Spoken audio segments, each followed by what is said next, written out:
وہ گھر سے حصول علم کے لیے نکلتے ہیں تو ماں ان کی آستین میں 40 درہم سی دیتی ہے اور ساتھ یہ تاکید کرتی ہے کہ بیٹا تو نے جھوٹ نہیں بولنا ہے۔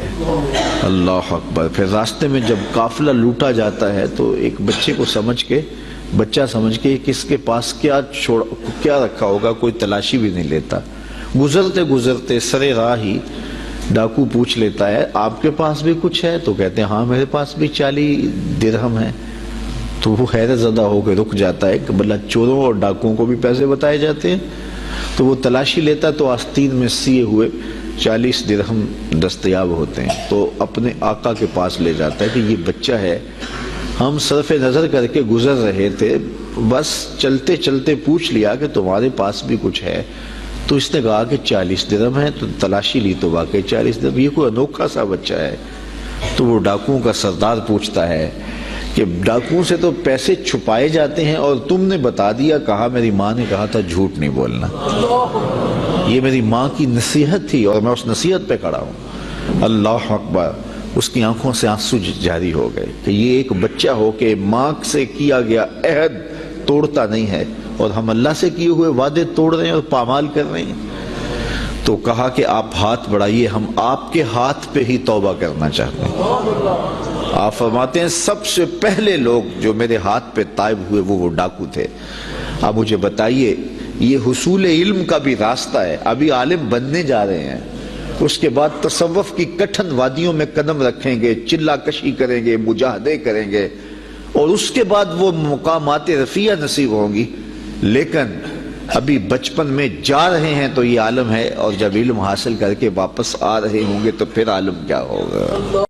اور آپ جانتے ہیں کہ آپ کے والد گرامی اللہ اکبر حضرت عبداللہ سومعی، وہ ایک بہت بڑا نام ہے، نہر کنارے وضو کر رہے تھے، اور وضو کرتے کرتے پانی میں بہتا ہوا ایک سیب آیا، اس کو اٹھا کر کے بھوک کی شدت تھی، کھا لیا، کھا چکے تو یاد آیا یہ تو میرا تھا ہی نہیں، یہ تو مال لقطہ تھا، تو میں نے اس کو کھا لیا۔ کیوں کھایا؟ مجھے کس نے حق دیا تھا کہ وہ مال لقطہ لے لوں اور اس کو اپنے پیٹ کا لقمہ بناؤں؟ خیر، جس سمت سے پانی آ رہا تھا اسی سمت پہ چل پڑے۔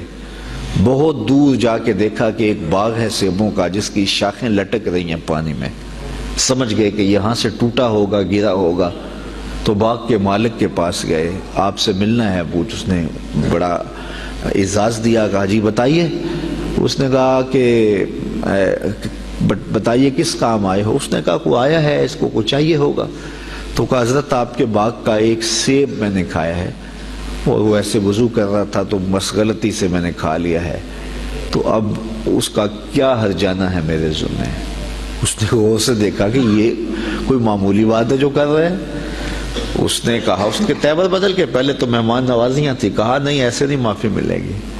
کہا کیسے معافی ملے گی؟ کہا 12 سال میرے باغ کی گوڈی کرنی پڑے گی۔ ایک سیب کے بدلے 12 سال؟ لیکن وہ بھی کوئی صاحب نظر تھے، اور وہ بھی اس دوران ان کی تربیت کرنا چاہتے تھے اور انہیں دیکھنا چاہتے تھے، تو کہا کہ 12 سال تمہیں میرے باغ کی گوڈی کرنی پڑے گی۔ تو تیار ہو گئے کہ ٹھیک ہے، وہ میرا گناہ تو دھل جائے گا، تم معاف تو کر دو گے۔ آج غوث پاک کی 11ویں پکانے والے دیکھیں وہ کس مال سے پکا رہے ہیں۔ یہ میں غوث اعظم کے والد کی کہانی سنا رہا ہوں۔ اللہ اکبر۔ 12 سال گوڈی کر رہے ہیں، 12 سال۔ 12 سال کے بعد ایک دن باغ کے مالک نے کہا کوئی سیب توڑ کے لاؤ، تو وہ سیب توڑ کے لے گئے، تو وہ بھی کچا ہی تھا، وہ اس طرح کا پختہ نہیں تھا جس طرح کہ توڑ کے پیش کیا جاتا ہے۔ تو کہا 12 سال ہو گئے میرے باغ میں کام کرتے ہوئے، تمہیں ابھی تک یہی نہیں پتا چلا کہ اچھا سیب کون سا ہوتا ہے؟ کہا ایک سیب کی سزا کاٹ رہا ہوں، مجھ سے قسم لے لو 12 سالوں میں نظر اٹھا کے سیب کی طرف دیکھا بھی ہو۔ میرا کام جڑوں میں گوڈی کرنا ہے، وہی کرتا، میں اوپر کبھی 12 سال میں نہیں دیکھا۔ اللہ اکبر۔ تو فوراً سینے سے لگا لیا، کہا تمہارا گناہ معاف ہو جائے گا، اب ایک شرط رہ گئی ہے۔ تو کہا حضرت بتائیے۔ کہا میری ایک بیٹی ہے جو آنکھوں سے دیکھتی نہیں، کانوں سے سنتی نہیں، زبان سے بولتی نہیں، اور پاؤں سے چل نہیں سکتی، تو اس سے تمہیں نکاح کرنا پڑے گا۔ اب شادی انسان کی زندگی کا اہم مرحلہ ہوتا ہے، سوچ سوچ کے انسان قدم اٹھاتا ہے زندگی پوری گزارنے میں. کہا پھر اس کے بعد معافی مل جائے گا؟ اس کے بعد معافی ہے. نکاح ہو گیا.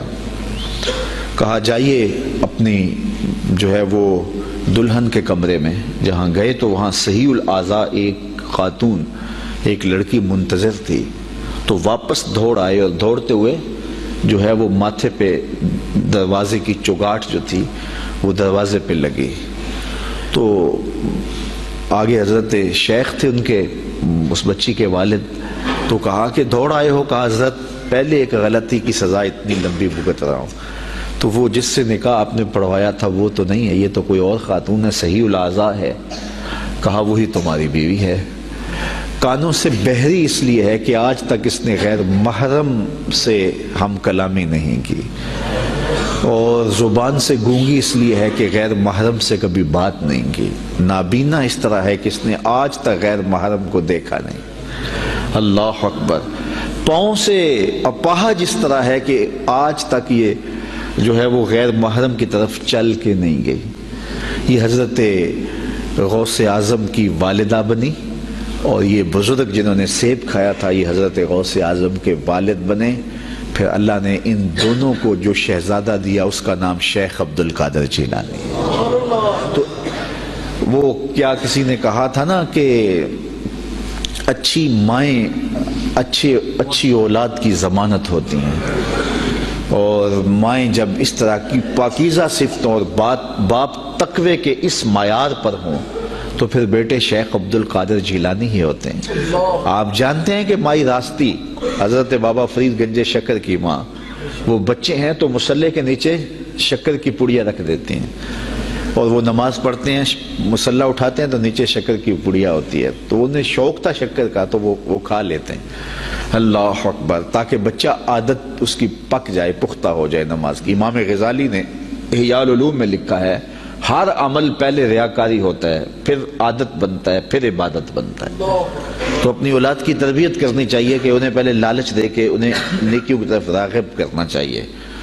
تو وہ روز شکر رکھتی تھی.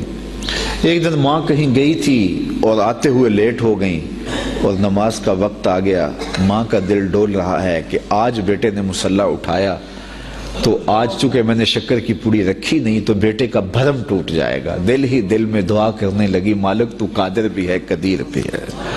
آج میری محبت کی، آج میری اس ادا کی اور میری اس حکمت عملی کی جس کے ذریعے بچے کو نمازی بناتی ہوں، لاج رکھ لے. خیر واپس پلٹی، بیٹا نماز پڑھ چکا تھا. تو ماں نے جلدی سے کہا کہ بیٹا فرید نماز پڑھ لی. کہا امی نماز پڑھی، لیکن ماں کا دل ڈھولنے لگا کہ لیکن کے بعد کیا کہنے والا ہے. کہا لیکن آج جو پوڑی شکر کی ملی نا اس کا چاسی کوئی اور تھا، اس کا مزہ ہی کوئی اور تھا. تو ماں نے بیٹے کو گلے سے لگایا، کہا بیٹا پہلے پوڑیا میں رکھتی تھی اب تیرے رب نے رکھی ہے. اللہ اکبر. کیا آج کی ماں بیٹے کو نمازی بنانے کے لیے اس کے مصلے کے نیچے چاکلیٹ نہیں رکھ سکتی؟ آج اس کو نمازی بنانے کے لیے کوئی طریقہ اختیار نہیں کر سکتی؟ آج اگر ماں اپنی اولاد کی تربیت کے لیے کوئی اس دور کی مطابقت میں اچھا فیصلہ کرے اور اس کو دین کی طرف راغب کرے تو آج کا بیٹا بھی بایزید بستامی کا جانشین بن سکتا ہے. آج کا بیٹا بھی غوث اعظم شیخ عبد القادر جیلانی کا جانشین بن سکتا ہے، بابا فرید گنج شکر کا جانشین بن سکتا ہے. قطب الدین بختیار کاکی علیہ رحمہ جب حفظ کرنے جاتے ہیں تو استاد پہلا پڑھا سپارے سے آغاز کرتے ہیں، سارا پارہ سنا دیتے ہیں، دوسرا تیسرا حتیٰ کہ 14 پارے سنا دیتے ہیں. 15ویں پارے سے استاد جی شروع کیجیے. کہا جس درس گاہ سے 14 پارے حفظ کیے ہیں وہیں سے باقی پارے بھی حفظ کر لیے ہوتے. کہا میری ماں کو 14 پارے آتے تھے اور جب صبح اٹھتی تھی اور اتنی دیر تک جو ہے وہ رکتی نہیں تھی، کام بھی کرتی رہتی تھی، 14 پاروں کی تلاوت بھی کرتی رہتی تھی. اور یہ بات میں نے ماں کی آغوش سے یہ پارے سیکھ لیے ہیں. جب ماں ایسی ہو تو بیٹے قطب الدین بختیار کاکی بنتے ہیں. اقبال کہتا ہے تو نہ شناسی کہ تو نہ دانی کہ سوزے کراتے تو دیگر گوں کر تقدیر عمر را. اے میری بہن تو نہیں جانتی، اگر تو بہن ہو کے قرآن پڑھے تو عمر کی تقدیر بدلتی ہے، اور اگر تو ماں ہو کے قرآن پڑھے تو بیٹا نیزے کی نوک پہ قرآن سناتا ہے. تو ماؤں کو خاص طور پہ اپنی اولاد کی تربیت کے اندر کوشاں ہو جانا چاہیے۔ یہی حضرت غوث اعظم رضی اللہ تعالیٰ عنہ کی تعلیمات ہمیں بتاتی ہیں۔ وآخر دعوانا